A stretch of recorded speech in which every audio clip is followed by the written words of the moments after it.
Donc me revoici. Donc j'ai un petit peu avancé le travail en faisant donc la croix à 5 branches pour qui va venir soutenir le ruban qui va suivre, que j'ai pris, que je vais faire avec le ruban clématite cette fois. Donc encore une fois, on va passer le ruban dans le chat de l'aiguille.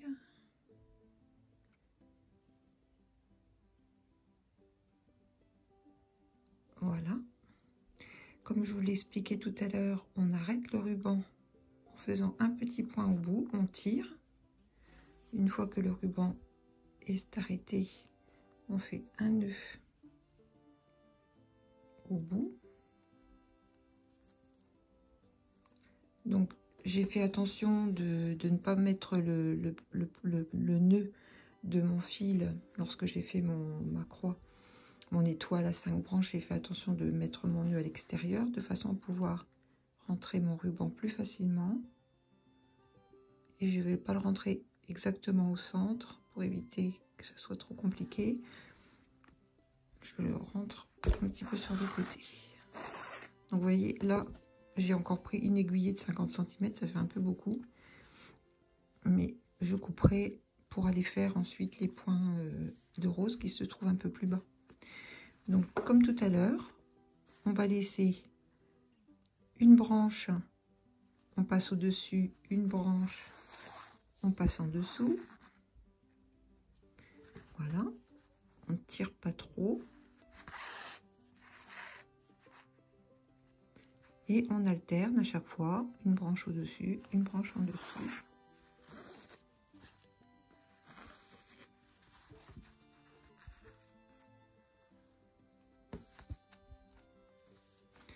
Voilà, donc là on était en dessous, on laisse la branche, on est passé en dessous, on laisse cette branche en dessous et on passe sous la suivante. En dessous, au-dessus, en dessous.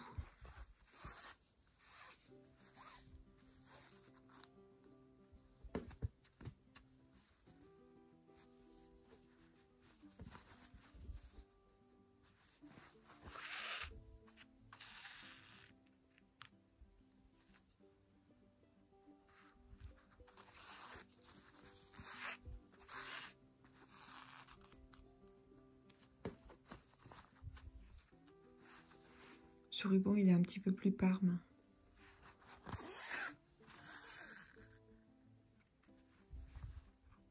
Donc là, on est passé en dessous, on laisse celle-ci, on passe sous la suivante.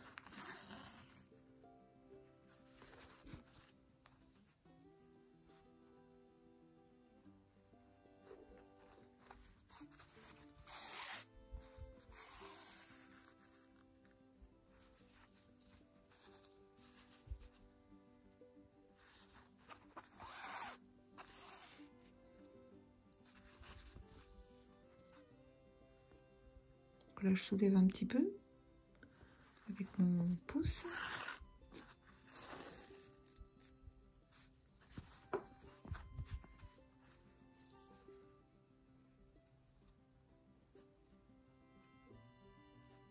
Là, on arrive au bout quand même. On va faire un dernier.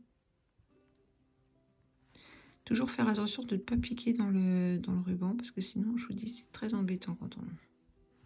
Je pense que là, c'est bon. Non, c'est pas bon. Quand c'est serré comme ça, à la limite, il faudra peut-être même mieux que j'arrête. On peut encore en faire un.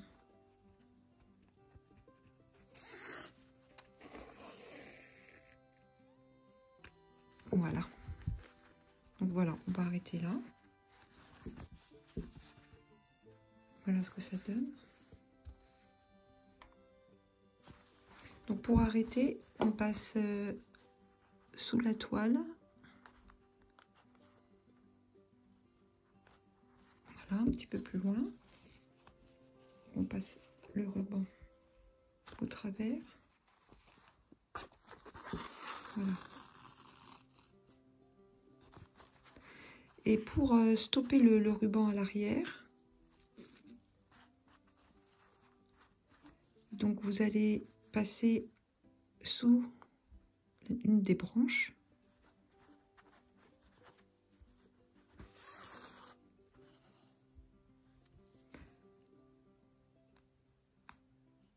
Encore une fois. Et là, vous faites juste un petit nœud sans trop serrer. Voilà. C'est pas la peine d'en faire trop parce qu'après, ça va faire trop d'épaisseur. Donc, vous coupez. Voilà. Et maintenant, je vais faire les points de rose qui se trouvent à l'emplacement des petits carrés que vous avez là. Donc, le ruban, je ne change rien. Là, je vais continuer. Ça tombe bien, ça va être une couleur parme. Je fais mon petit nœud.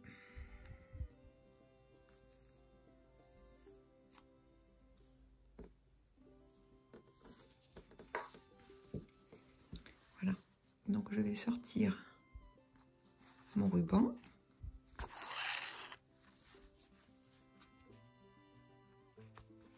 En faisant attention de ne pas entraîner un fil avec.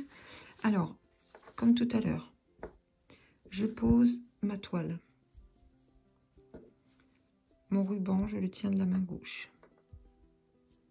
Je m'assure que le ruban soit bien plat. Je prends mon aiguille de la main droite. Je tourne une fois autour de l'aiguille à peu près 4 cm de la sortie de mon ruban, hein, de la toile. Alors, je tourne une fois, je maintiens le ruban avec mon index, je vrille légèrement mon aiguille et c'est là que c'est délicat en fait, hein. Je pique mon aiguille en faisant des petits points réguliers et à la fin, hop.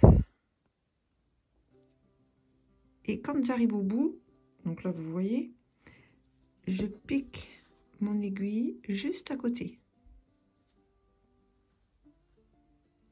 Je vais repasser mon aiguille au travers de la toile. Vous voyez ce petit point d'accordéon qui se met en place. Donc vous pouvez aussi lui donner une forme. Simplement après, c'est l'accordéon il faut tourner un petit peu l'accordéon pour que ça se... Et là. Voilà. Et je tire. Et voilà, ma petite rose, elle est en place. Donc pour faire encore un point, je me mets à côté, je me décale un petit peu parce que vous voyez, c'est pas grave en plus, hein, je vous l'ai déjà dit, hein, le stylo friction va partir avec la chaleur, donc on verra plus l'emplacement des...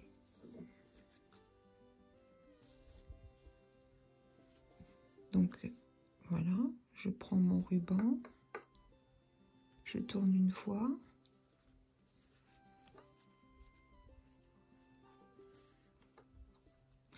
Attendez, ça va pas.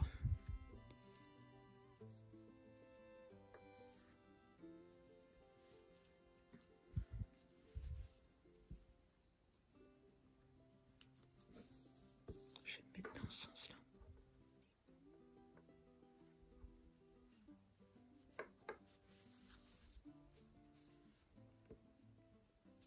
Donc il vous faut une aiguille quand même assez longue. Prenez pas une aiguille trop courte parce que moi je prends des aiguilles numéro 28.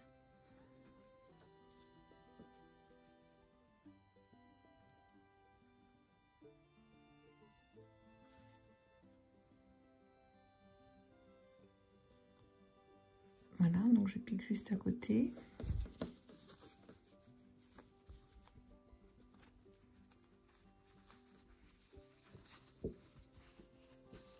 Et je passe.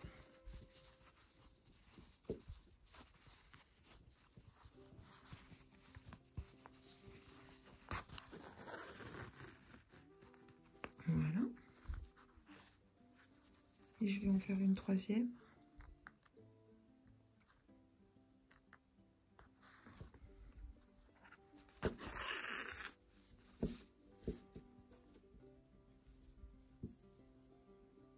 Après, vous les placez comme vous voulez. Hein. Il faut qu'elles soient pas trop serrées non plus, à mon avis. Quoique, après tout. C'est vous qui voyez ça. C'est...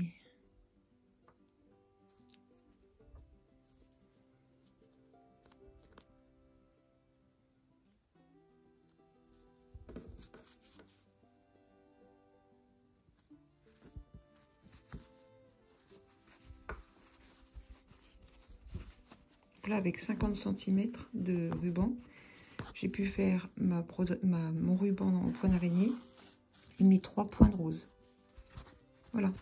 Et c'est sympa parce que là, on finit avec une petite rose au point de rose avec du parme et du kaki dedans. Voilà. Et voilà, c'est terminé. Maintenant, je vais vous montrer comment on pose les petites perles. Alors voilà. Voilà où nous en sommes. Le rendu est plutôt pas mal pour l'instant. On va poser maintenant les perles. Donc pour les perles, il vous faut des perles pas trop grosses. Une aiguille très fine. Donc pour pouvoir enfiler de petites perles qui sont des Miyoki, des perles japonaises calibre 15. Un petit fil en nylon pour éviter qu'on voit le fil sur la toile. Vous faites un petit nœud. Vous allez les placer, ces petites perles. Donc, vous voyez, j'ai choisi des petites perles argentées. J'en vends sur le site avec l'aiguille qui va bien et le fil nylon, si ça vous intéresse. Et donc là, on va commencer par mettre les petites perles du haut. Donc on tire notre fil, on met une perle à l'aiguille,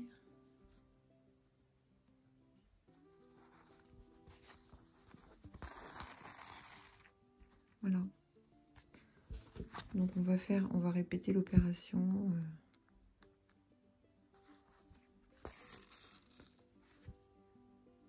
Après on peut faire des petits points de nœud couleur parme, ça fait un peu couleur glycine, c'est joli.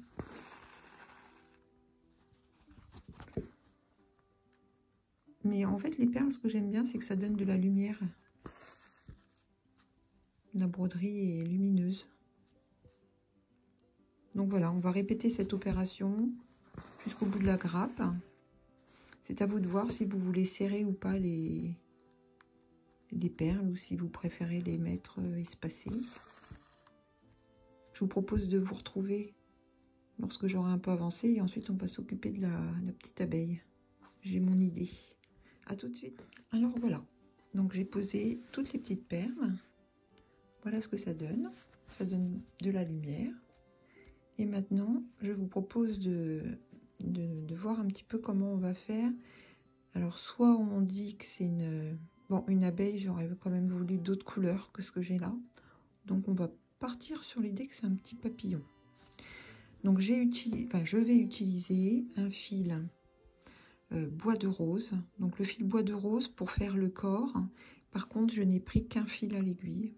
J'ai réduit un petit peu pour que ce soit pour que ce soit plus fin, vu que le motif est très petit. Et je vais faire quelques passés plats au niveau du corps et de la tête. Ensuite, je ferai 2 points lancés pour faire les antennes et 2 points de nœud pour faire les petites boules au bout des antennes. Les ailes, je ferai avec le fil satin 2 points de bouclette, tout simplement, avec un fil à l'aiguille. Bon, je pense que c'est mieux dans la mesure où c'est un motif très fin. Donc, c'est du passé plat.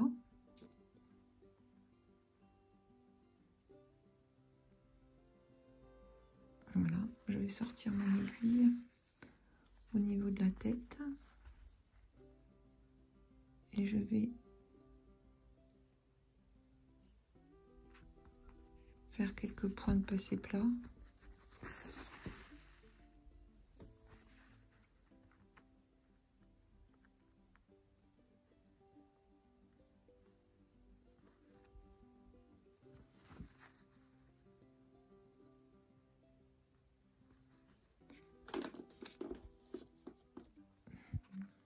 peu de lumière.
Voilà.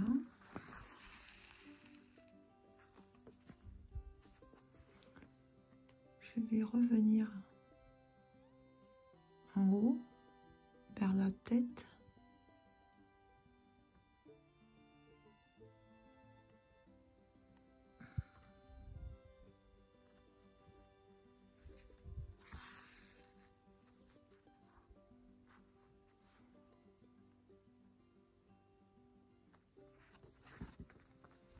Je fais juste un petit point au niveau du haut de la tête.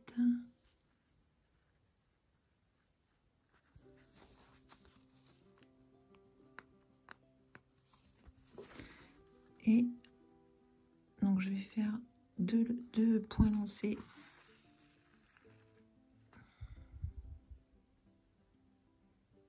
pour les antennes.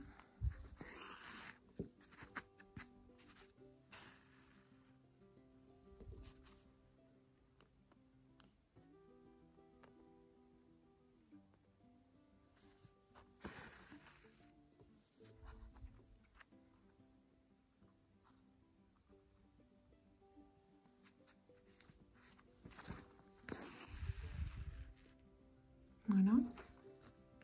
Et point de nœud. Donc point de nœud. Hop. Je me mets bien à plat. Je tourne mon aiguille.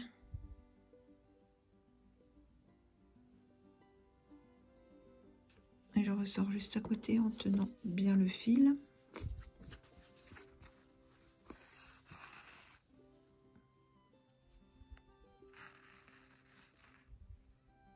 Un point de nœud.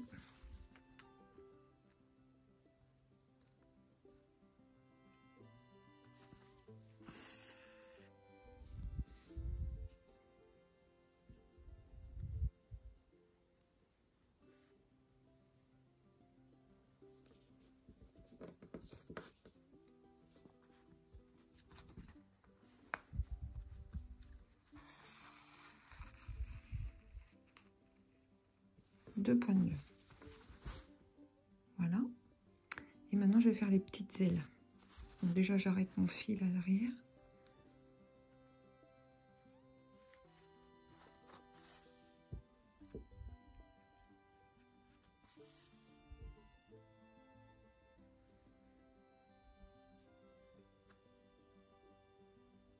Voilà.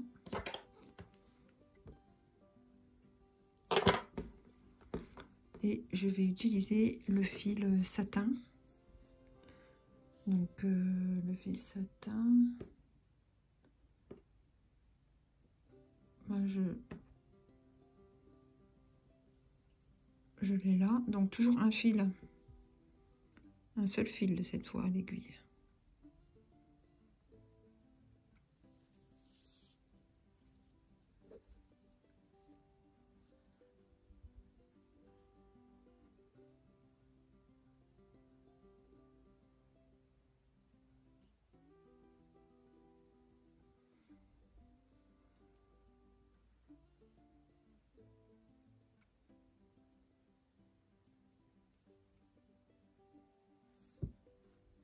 Voilà, un petit nœud. Je vais me mettre dans ce sens. Donc, je pique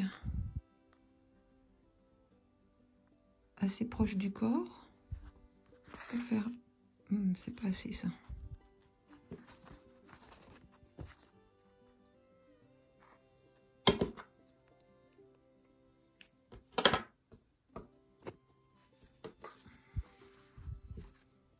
Donc, je refais mon nœud.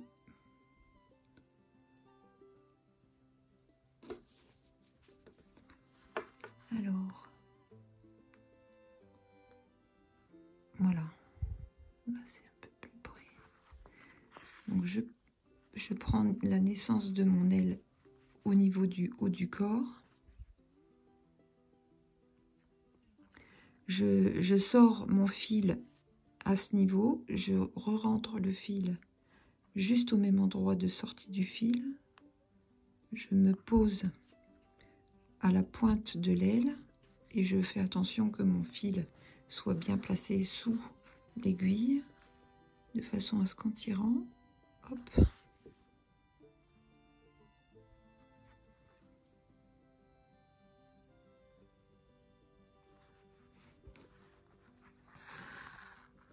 et voilà une aile.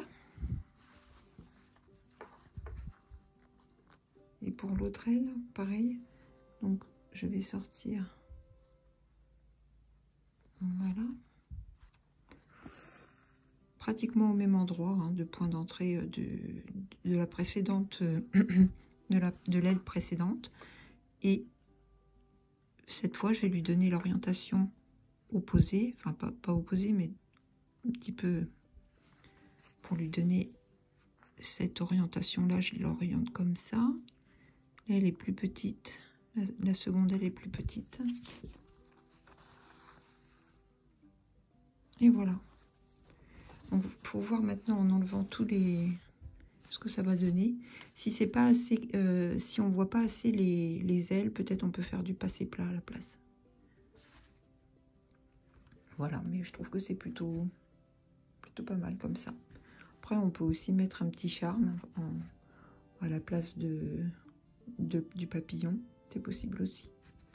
Voilà, bah écoutez, je vais vous montrer le résultat une fois qu'il sera... une fois que j'aurai enlevé donc toutes les marques de stylo friction. Donc je passe avec un sèche-cheveux pour enlever sans être obligé de repasser et d'écraser mes points, parce que surtout la broderie au ruban c'est assez fragile. Ça serait dommage de l'écraser. Voilà, mais je vous dis à tout à l'heure. Bonjour, juste avant de vous quitter, je tenais à vous faire un petit coucou, vous présenter la pochette maintenant qu'elle est terminée et que le montage est fait, pour que vous puissiez vous rendre compte. Donc Roselyne, merci pour le montage de la trousse, car c'est toi qui l'as réalisé. Et puis merci à mes amis Isabelle et Roselyne pour ce partage et ce moment de plaisir qu'on a pris ensemble à réaliser cette jolie trousse.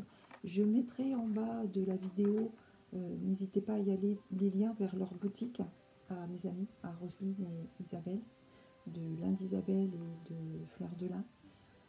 Il se trouve que on a fait le choix de mettre les produits sur ma boutique en ligne parce que comme j'ai les fils, c'est plus facile pour vous de commander si vous souhaitez tout commander plutôt que de passer par les différentes boutiques. Mais n'hésitez pas à aller leur rendre visite aussi. Donc voilà. Ce modèle, c'est Isabelle qui l'a réalisé. Celui-ci, c'est Roselyne.